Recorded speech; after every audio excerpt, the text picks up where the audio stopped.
Welcome to the Global Pulse, a short video series where our experts break down a trending topic in international business and why it matters to you. Efforts to implement meaningful climate mitigation and adaptation strategies have been accelerating in recent years. Large metropolitan areas have become one of the focal points for these efforts for a number of reasons that have been posing both challenges and opportunities in our efforts to reach a steady state in terms of the impact of climate on society. So, why this focus on large urban areas? Well, the UN claims that more than half of the global population, after all, live in urban areas, consuming vast amounts of energy for businesses and residents, and reportedly accounting for about 70% of greenhouse gas emissions. Urban sprawl, population density, inefficient urban planning, and structural design are just some of the issues that significantly raises the carbon footprint of these areas.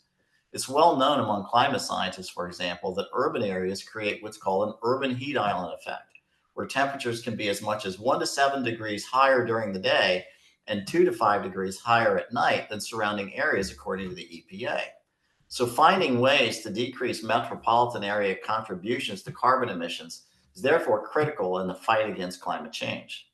So, what are some of the actions being directed at urban areas to reduce their carbon footprint? Well, considerable attention is being given to innovative design of structures and green technologies to bring down energy consumption in cities.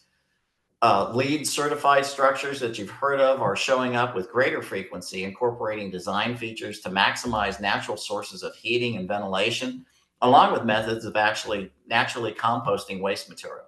Transportation is also receiving significant focus as well, given the impact of rush hour commuting patterns on the environment and the like. Greater emphasis on public transportation and systems leveraging EV technology will also continue to increase in these areas. And let's not forget that climate change disproportionately affects those in the lowest income strata and our minority populations in terms of quality of living and health. Creating more green space, parking lots, reducing population density in urban areas can vastly improve conditions for urban residents from the effects from climate change. So, beyond climate mitigation, many cities are investing in climate adaptation strategies, that is, building resiliency into their structures and infrastructure. Cities such as New York City, as we saw during Hurricane Sandy, for example, face significant risk from coastal flooding. And with the frequency and severity of extreme weather events on the rise, city planners are spending considerable effort on finding solutions to these problems, such as building levees or other flood protection mechanisms. So, in sum, large metropolitan areas have become a focal point of climate mitigation and adaptation strategies for good reason.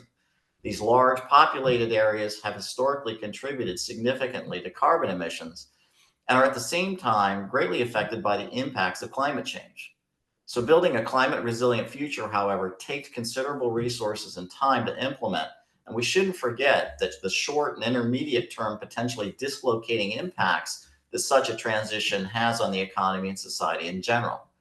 That said, climate investment strategies aimed at our largest urban areas are critical, at the very least, in having a chance of securing a future that significantly mitigates the effects from human driven causes of climate change.